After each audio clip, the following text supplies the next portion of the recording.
corazón. He predicado la Biblia desde hace mucho. Soy un observador de los tiempos y estudiante de la palabra de Dios. Creo que Dios está a punto de descender del cielo y juzgar la maldad de este viejo mundo.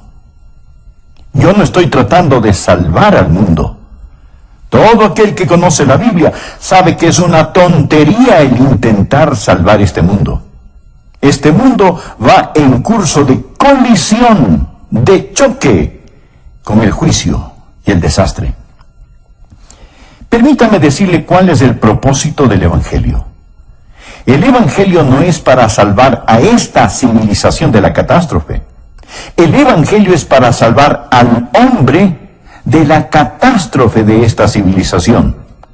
El objetivo de la Biblia y del Evangelio es arrebatar a hombres, mujeres, niños y niñas, sacarlas como antorchas del fuego y hacerles saber que este mundo se dirige hacia el juicio. Mas gracias a Dios, está por venir un nuevo mundo.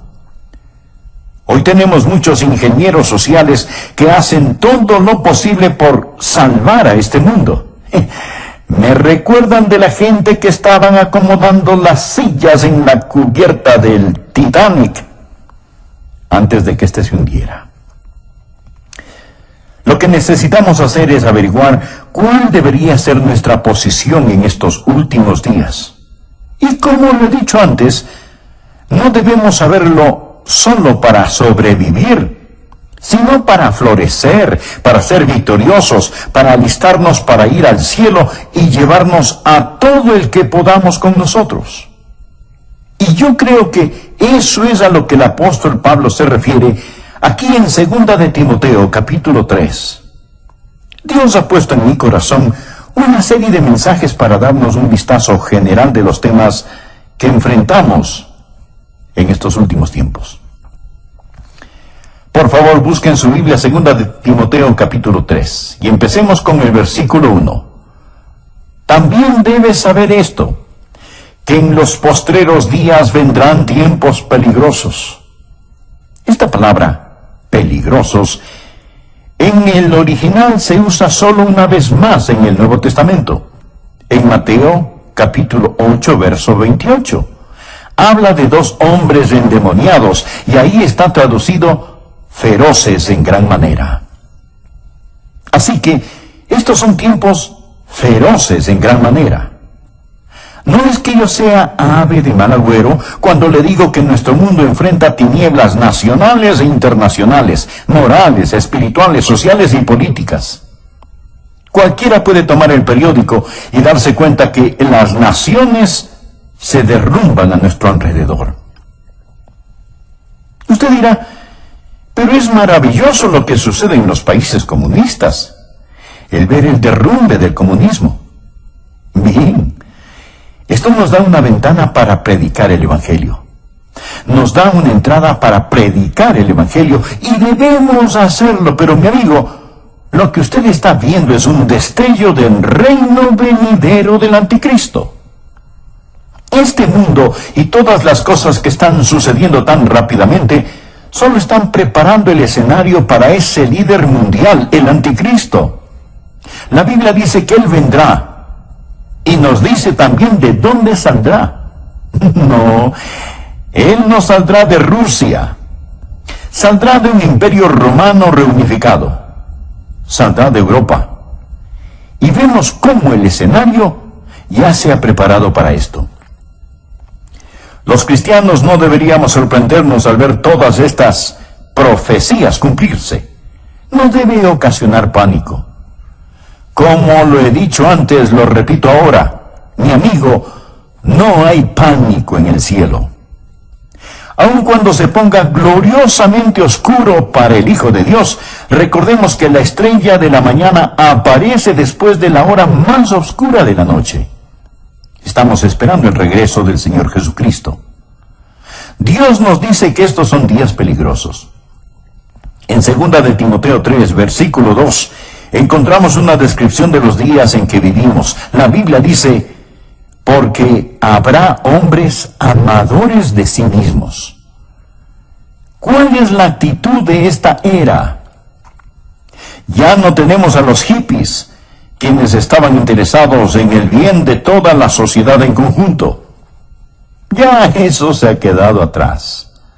La actitud en nuestros tiempos es el yo. Concentrarse en uno mismo, egocentrismo. Vivir como si Jesús nunca hubiera vivido, como si nunca hubiera muerto, como si no hubiera resucitado. Alguien ha descrito a esta era como la era del nihilismo. Una muy destacada feminista escribió lo siguiente. Escuche bien. Ella dijo: debemos destruir el amor. Se lo puede imaginar. Debemos destruir el amor. El amor es una institución por definición que es reconocida generalmente como aprobación y aceptación. El amor fomenta vulnerabilidad, dependencia, posesión, susceptibilidad al dolor e impide el desarrollo total de la potencialidad humana de la mujer al dirigir todas sus energías hacia afuera en el interés de otros. ¿Puede imaginarse a alguien diciendo esto? ¿Que debemos destruir el amor? Lo que está diciendo es: lo que necesitas es dejar de dirigir tus energías hacia afuera. Olvídate de tales cosas como cuidar de los niños, amar a tu esposo, ser una buena ciudadana o tratar a los demás tal y como quieres que te traten. La Biblia dice que en los postreros días vendrán tiempos peligrosos. Y Jesús dijo: por haberse multiplicado la maldad, el amor de muchos se enfriará. Mire el versículo 2. No solo serán amadores de sí mismos, sino que también serán avaros. Mire a su alrededor. ¿Cuál es la motivación de la gente de hoy? Es vivir para acumular todo lo que puedan y no lo que puedan dar. La Biblia enseña que debemos adorar a Dios, amar a la gente y usar las cosas. Pero lo que nosotros hacemos es ignorar a Dios, amar las cosas y usar a la gente. Sigue diciendo que serán avaros, vanagloriosos. Continuamente presumimos de nuestra grandeza humana, de nuestros logros humanos, y como egomaniáticos vamos directo hacia el infierno pensando que somos demasiado buenos para ser condenados. Nuestra civilización se está desbaratando, anda arrastrando los pies. Y continúa diciendo la palabra: blasfemos. Puede ver eso en el verso 2. Permítame decirle algo. Me da vergüenza a veces ser estadounidense al encender la televisión. Me pregunto qué pensarán aquellos que nos visitan. El diablo lleva la blasfemia y la pornografía a las salas de los estadounidenses. Parece como si una alcantarilla estuviera abierta. La gente blasfema contra el nombre de Dios. George Will, un comentarista conservador que de vez en cuando me gusta escuchar, dijo lo siguiente: y ahora es un escándalo más allá de la ironía que gracias al trabajo energético de los fanáticos civiles de libertades, los pornógrafos disfrutan protección extensa bajo la primera ley, mientras que los niños de primer grado en una presentación de Navidad se dice que infringen los valores de la Constitución, los valores de la primera ley. Pablo continúa diciendo que en los últimos días los niños serán desobedientes a los padres. Levantamos una generación de niños que no entienden la autoridad dentro o fuera del hogar. Un educador, el Dr. Pierce de Harvard, instruía a 2,000 profesores en Denver y dijo lo siguiente. Por favor, escúcheme atentamente lo que dijo este Dr. Pierce. Todo niño en los Estados Unidos que entra a la escuela a la edad de 5 años está mentalmente enfermo, porque llega a la escuela con una lealtad hacia nuestros funcionarios elegidos, hacia nuestros padres fundadores, hacia nuestras instituciones, hacia la conservación de esta forma de gobierno, patriotismo, nacionalismo y soberanía. Todo esto prueba que los niños están enfermos, porque el individuo sano es uno que ha rechazado todas esas cosas, y es lo que yo llamaría el verdadero niño internacional del futuro. Bueno, dirá usted, ese era un hombre cualquiera el que dijo esas cosas. No, mi amigo. Era un profesor de Harvard. Bien, dirá usted, le hablaba a gente ignorante. No. Le hablaba a 2,000 profesores. Les estaba diciendo que cuando los niños y niñas van a la escuela y tienen amor hacia sus padres, una distinción clara entre lo bueno y lo malo, lealtad para su país e ideas de nacionalismo y patriotismo, entonces esos niños están enfermos. El doctor John Phillips, un teólogo y gran estudioso de la palabra de Dios, dijo: incluso los padres cuidadosos están encontrando cada vez más difícil sobrevivir las mareas ascendentes de promiscuidad toleradas por la sociedad con los valores seculares enseñados en las escuelas públicas. Las escuelas a lo largo del país simplemente ignoran las objeciones paternales contra las enseñanzas liberales sobre homosexualidad, aborto, control de la natalidad, indulgencia sexual y moralidad relativa. Y por supuesto, la enseñanza de la Biblia es prohibida en nuestras aulas.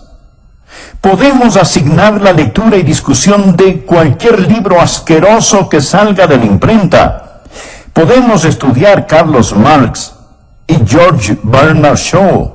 Podemos invitar a brujas, homosexuales y anarquistas a nuestras aulas para que presenten sus ideas. Pero no podemos enseñar la Biblia, ni tener oraciones simbólicas, ni leer las Escrituras en nuestras escuelas. Y luego el doctor Phillips hace esta pregunta: ¿no es acaso razonable entonces que 1/4 de todos los quinceañeros estadounidenses y 1/10 parte de todos los adolescentes de 13 años hayan experimentado ya con el sexo? Piénselo. 25% de todos los quinceañeros. Mi amigo, cuando yo estaba en la escuela, recuerdo que había algunos niños que hacían ciertas cosas. Y todos sabíamos quiénes eran esos niños. Y hablábamos de ello. Pero ahora, querido amigo, hay cosas que están pasando y que quebrantan el corazón. Bien, mire el versículo 3. Sin afecto natural. Sin afecto natural. Literalmente significa sin amor de familia, sin amor de familia. Una mañana escuché en la radio sobre un asesinato planeado entre un hijo y sus padres. Iban a asesinar a la esposa del hijo, o sea, a su nuera, para recibir el dinero del seguro. Pero parece que se dieron cuenta que su seguro ya había expirado. Entonces, escuche bien, entonces los padres, en lugar de matar a la nuera, asesinaron a su propio hijo sin afecto natural. Una feminista dijo: ya que el matrimonio constituye esclavitud para las mujeres, es claro que el movimiento femenino debe concentrarse en atacar esta institución. La libertad para las mujeres no puede ser sin la abolición del matrimonio. Hoy yo sé que hay feministas que creen en el matrimonio y no están de acuerdo con esta mujer. Mas este es el tipo de pensar que está saliendo a flote en la sociedad en la que vivimos. Hay muchos que piensan, y entre ellos mujeres, que el tener una familia, criar niños, es una carga y es una imposición. Para colmo de males tenemos el movimiento homosexual. Cuando la Biblia dice sin afecto natural, habla de no tener el amor de familia que Dios espera que la gente tenga. Una mujer hacia un hombre hacia una mujer, hasta que la muerte los separe. Luego dice, implacables. Estos son tiempos peligrosos en los que vivimos, cuando los hombres romperán sus promesas.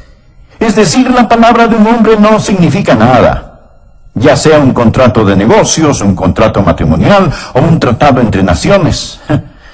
Que Dios tenga misericordia sobre una nación que ha desechado el matrimonio. Hoy está aumentando lo que llamamos divorcio sin culpa. Mi amigo, eso es una burla. Es una tragedia nacional. El 40% de los matrimonios de hoy terminan en divorcio. Y muchos conviven sin el beneficio del matrimonio, rompen sus promesas. No solo eso, sino también calumniadores, intemperantes. Quiere decir sin autocontrol, crueles, aborrecedores de lo bueno. Nuestras cárceles están llenas de matones. No tenemos espacio suficiente para encerrar a los criminales.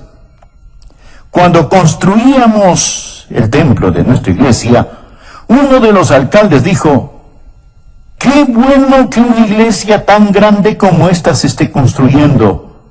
Es mejor que se construyan iglesias, porque ya no podemos construir cárceles lo suficientemente grandes, ni lo suficientemente rápido para proteger a los buenos de los malos. La Biblia nos enseña que ahora hay una forma de crueldad y violencia que es incontrolable. Leí que existen por lo menos 140 grupos terroristas que aún funcionan en nuestros días. Ahora estos grupos ya no son como los de antes, pues. Ahora ellos están armados con los equipos más sofisticados. No pasará mucho tiempo antes de que su vida y mi vida estén en más grave peligro debido al terrorismo internacional. Y deseo decir que mientras estoy en el tema de la crueldad y el terror, que ya practicamos el terrorismo en el país. Millares, millones están siendo ejecutados. Hablo del terror del aborto. Creo que el día más trágico en la historia de los Estados Unidos fue en 1973, cuando los bebitos antes de nacer fueron dado el estatus de no personas, no ser personas. Lo que hemos hecho es clasificar al bebé sin nacer como un objeto, una materia, no como una persona, tal y como Hitler clasificó a los judíos. Lo que Hitler hizo fue redefinir el concepto de persona. Hemos reclasificado a los bebés como no personas. Y mañana, un día normal en los Estados Unidos, 4.500 bebecitos serán asesinados por medio del aborto. Hace un año recuerdo que prediqué un sermón acerca del aborto. Prediqué ese sermón en mi congregación y recibí una carta de una persona que se había enojado porque había predicado acerca de ese tema desde el púlpito. Lo que esa persona me dijo era, el aborto es un tema político y usted debería mantener lo político fuera del púlpito. Sin embargo, mi amigo, si usted le pregunta a un político acerca del aborto, él le dirá que ese es un asunto religioso y que no debería de mezclarlo con la política. ¿Qué le parece? Él dirá, ¿sabe? Personalmente estoy en contra del aborto, pero lo que una persona haga o no haga con su propia vida es su problema, no el mío. Es como que alguien dijera, estoy en contra de que exterminen a los judíos, mas si alguien lo hace en su propia cámara de gas, ese no es mi problema. Así es que si nosotros los predicadores hablamos acerca del exterminio de la vida de los bebecitos, se nos dirá: manténgase fuera del asunto porque eso es política. Y a los políticos les dirán: hey, eso es un tema religioso. Así que, amigo, usted podrá catalogarlo como político o religioso, pero los bebés siguen siendo asesinados. Y tenemos que estar firmes y hablar al respecto. ¿Sabía usted que el 97% de estos abortos se dan por alguna forma de conveniencia? No son para salvar necesariamente la vida de la madre. Tampoco porque es producto de violación o por incesto. Simplemente por conveniencia. El aborto se está constituyendo como uno de los métodos más usados para control natal. Sigamos leyendo lo que nos dice Pablo. Somos gente que aborrece aquello que es bueno. El héroe de hoy no es el hombre de Dios, no es el misionero, no es el predicador, no es el ganador de almas. No es la mamá que escoge quedarse en su hogar y cuidar de sus niños. Estos no son los héroes de la juventud de hoy. Ellos desprecian a los que hacen lo bueno. Note el versículo 4. Él dice que estas personas son traidores, impetuosos, infatuados, amadores de los deleites más que de Dios. Mi amigo, la Biblia no está en contra del placer o deleite, el verdadero deleite. No tenemos que escoger entre servir a Dios o al placer. En el Salmo 16, versículo 11, leemos: me mostrarás la senda de la vida, en tu presencia, o sea, en la presencia de Dios. En tu presencia hay plenitud de gozo, delicias o placeres, a tu diestra para siempre. Amigo, el camino a Jesús es el placer genuino.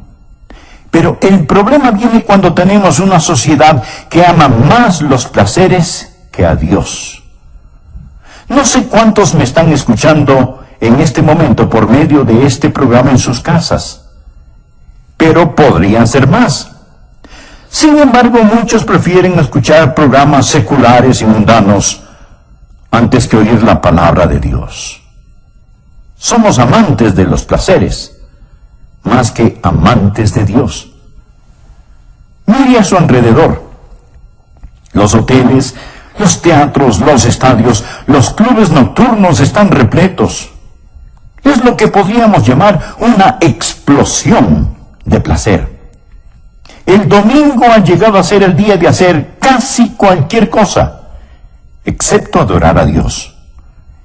Ya no llamamos el domingo el día del Señor, sino simplemente decimos que es el fin de semana. Amadores de los deleites, más que de Dios. Continuamos en el versículo 5.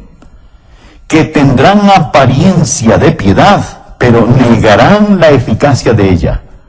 A estos evita. Amigo, no hay escasez de religión, pero la mayoría de la gente no necesita religión. Necesitan abandonar la religión y entregarse a Jesucristo. ¿Qué dice la palabra? Que tendrán apariencia de piedad, pero negarán la eficacia de ella. Es una forma de religión sin poder y sin realidad. La participación religiosa está en todo su apogeo, pero también el índice del crimen. Así que algo anda desesperadamente mal. Hablamos de la religión sin la realidad. Leamos por favor el versículo 6. Porque de estos son los que se meten en las casas y llevan cautivas a las mujercillas cargadas de pecados, arrastradas por diversas concupiscencias. Lo que está diciendo es esto: que la religión falsa estará a la orden del día. La palabra mujercillas significa mujeres débiles, de carácter débil, criaturas impulsivas, susceptibles a las insinuaciones. Estoy convencido que se refiere a las mujeres liberadas, quienes han rechazado la autoridad de la palabra de Dios y de sus esposos, viviendo por el impulso. Y luego continúa diciendo, mujercillas cargadas de pecados, arrastradas por diversas concupiscencias. Las palabras cargadas con pecados no significan que sean degeneradas y pecadoras. No es eso lo que quiere decir. Ahora, podría ser cierto, pero no es eso lo que significa. Lo que verdaderamente significa es que llevan el gran peso del pecado. Todo hombre, mujer, joven y niño en este mundo lleva el peso del pecado. Eso es lo que les da trabajo a los psiquiatras. Por eso es que se venden tantos sedantes y se consume tanto alcohol. Porque la gente trata de olvidar. No saben qué anda mal, puesto que existe este peso opresivo. Están cargados de pecados. Y sigue ahora describiéndoles aquí. Observe y verá que son una presa fácil para el diablo. Mujercillas cargadas de pecados, arrastradas por diversas concupiscencias. ¿Qué significa esto? ¿Significa que desean sexualmente a los hombres? No. Significa literalmente diversas lujurias, toda clase de pasiones, deseos no satisfechos. Lo que tenemos aquí son personas crédulas, culpables y codiciosas. Crédulas, débiles, listas a creer cualquier cosa. Ven una revista en el supermercado donde la artista Shirley MacLaine habla de la nueva era. La toman y la leen. ¿Por qué?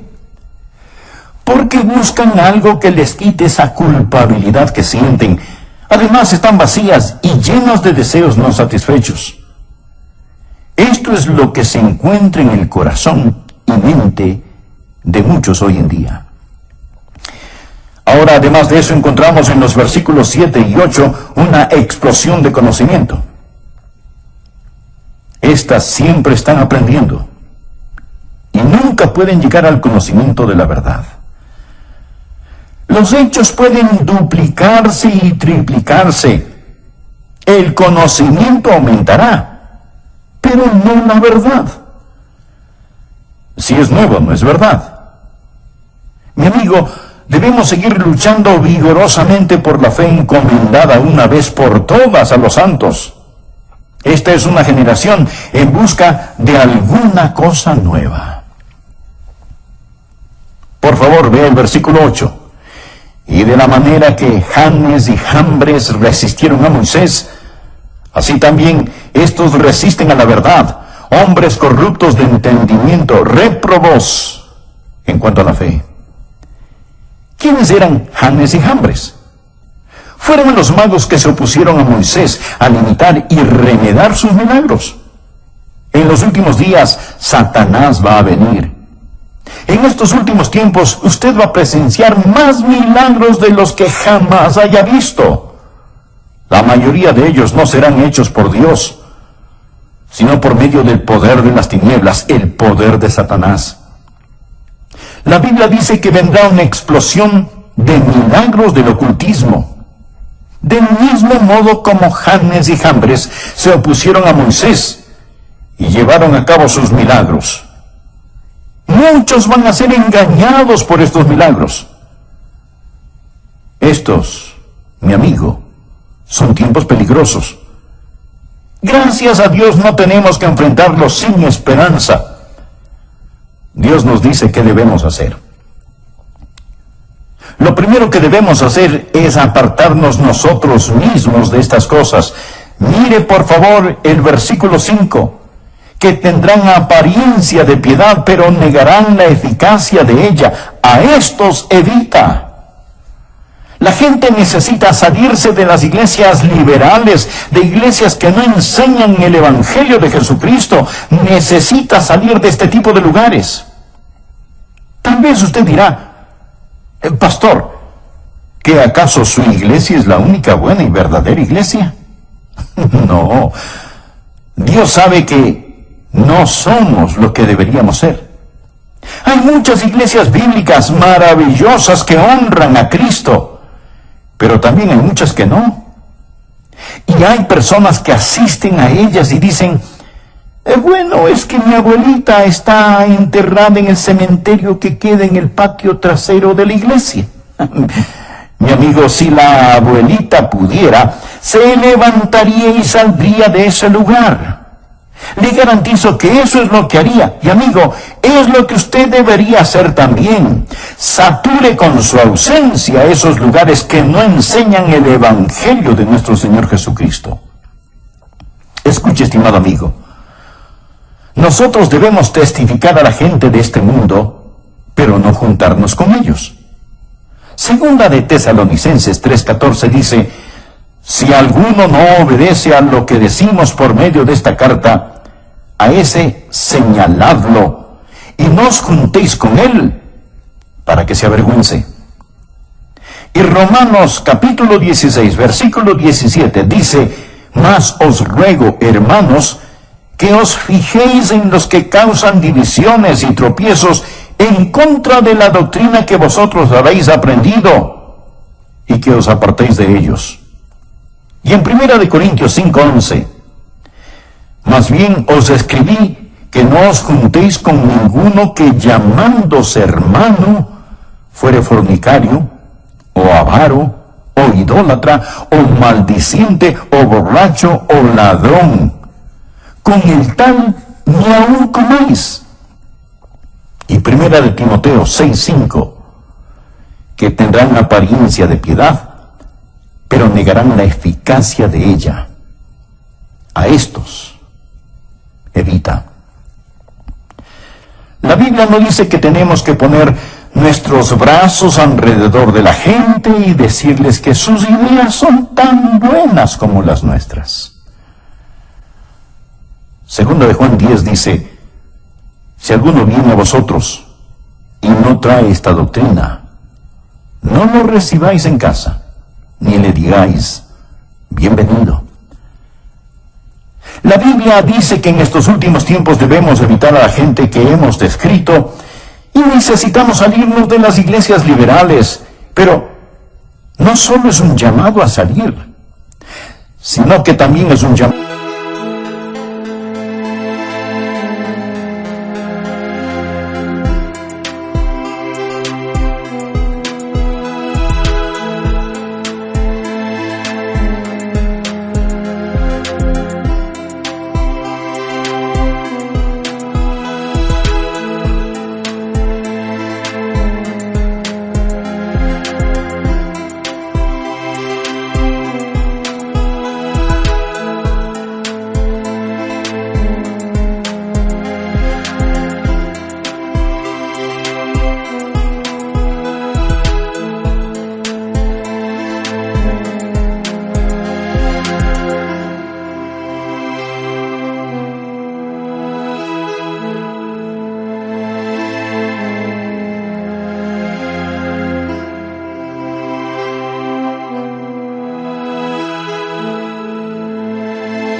Un buen ejemplo al asistir continuamente a la iglesia y obedecer la palabra de Dios.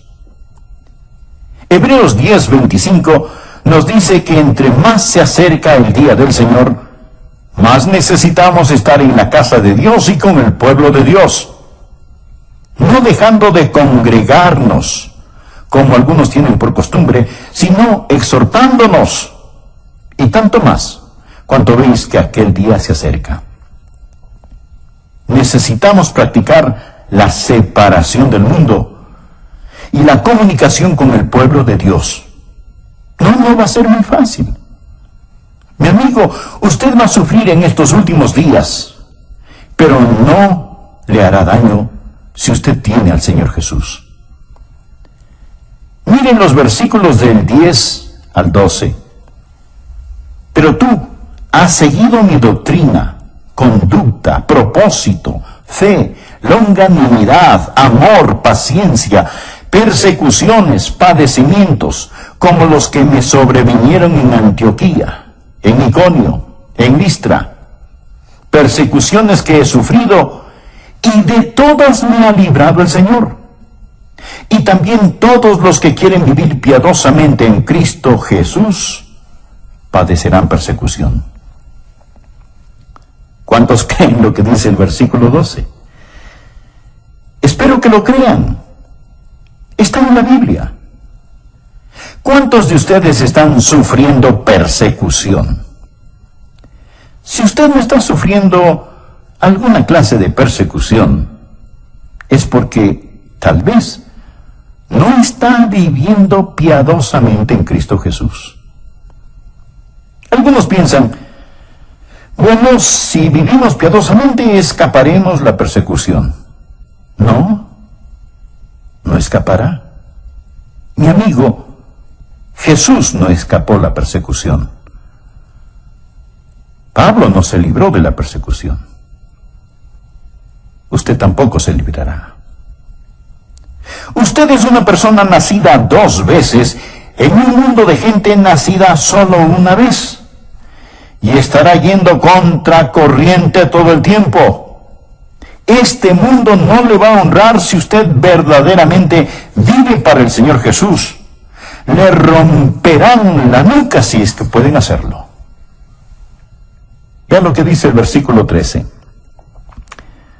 Mas los hombres malos y los engañadores irán de mal en peor, engañando y siendo engañados.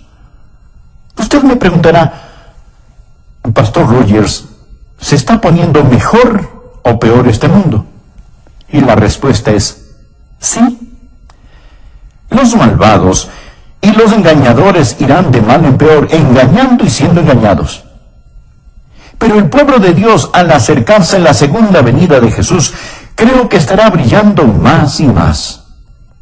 Veo que a pesar de toda la letanía de problemas, hoy más que antes, conozco a más gente que conoce y ama al Señor Jesús, que cree en la Biblia y tienen doctrina sana y firme.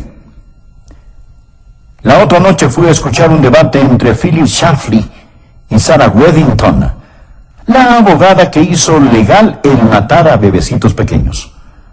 Mientras escuchaba el debate, mi corazón se entristeció cuando vi cómo unos jóvenes celebraban y aplaudían la idea de que bebés antes de nacer pudieran ser aniquilados.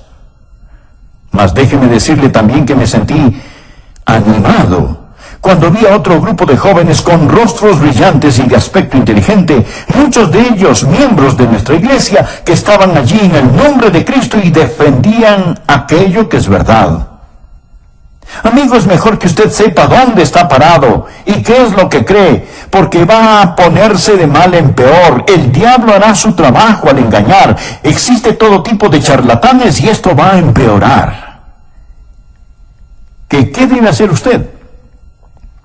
¿Qué debe hacer la gente joven, adulta, los ancianos en estos días? Mire el versículo 14.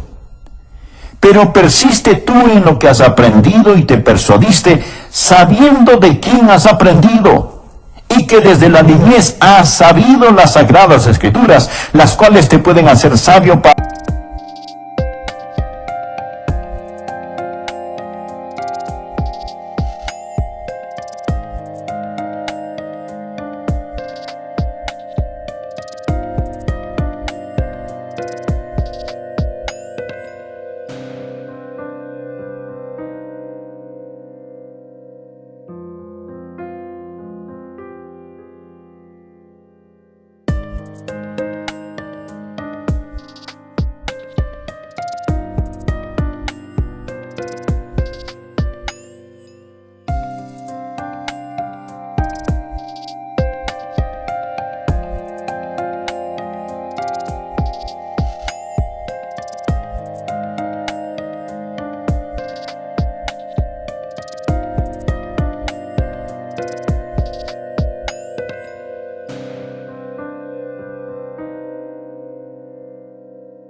para la salvación por la fe que es en Cristo Jesús. Recuerde lo que usted ha aprendido. No dude en la oscuridad lo que Dios le ha mostrado a usted en la luz. Recuerde la palabra de Dios y de quién la aprendió. Yo no llegué aquí ayer. He estado aquí muchos años predicando la Biblia. Recuerde lo que ha aprendido y recuerde de quién lo aprendió. ¿Sabía que la Biblia habla de espíritus seductores y doctrinas de demonios? Una joven que era miembro de mi iglesia en la Florida fue a estudiar a una universidad que tenía un aire de religiosidad. Pero los profesores liberales comenzaron a tomar la Biblia y descuartizarla. Luego le dijeron: no regrese a casa, a su iglesia, contándoles todo esto. Ellos no lo entenderían. Esto es lo que creemos. Esto es lo que los eruditos modernos dicen. Y ella dijo: eran buenas personas y casi me convencieron, pero pastor, luego me recordé de lo que usted había enseñado y en la forma en que usted vive, y supe que ellos estaban equivocados. Esto es lo que el apóstol Pablo está diciendo. No te dejes llevar por esos vientos de doctrinas, pero persiste tú en lo que has aprendido y te persuadiste sabiendo de quién has aprendido. Amigo, Dios nos ha dado su palabra. Y todo lo que yo le hable va a venir a través de la palabra. Versículo 15. Dios nos ha dado las sagradas escrituras, las cuales te pueden hacer sabio para la salvación por la fe que es en Cristo Jesús. Toda la escritura es inspirada por Dios y útil para enseñar, para redarguir, para corregir, para instruir en justicia, a fin de que el hombre de Dios sea perfecto, en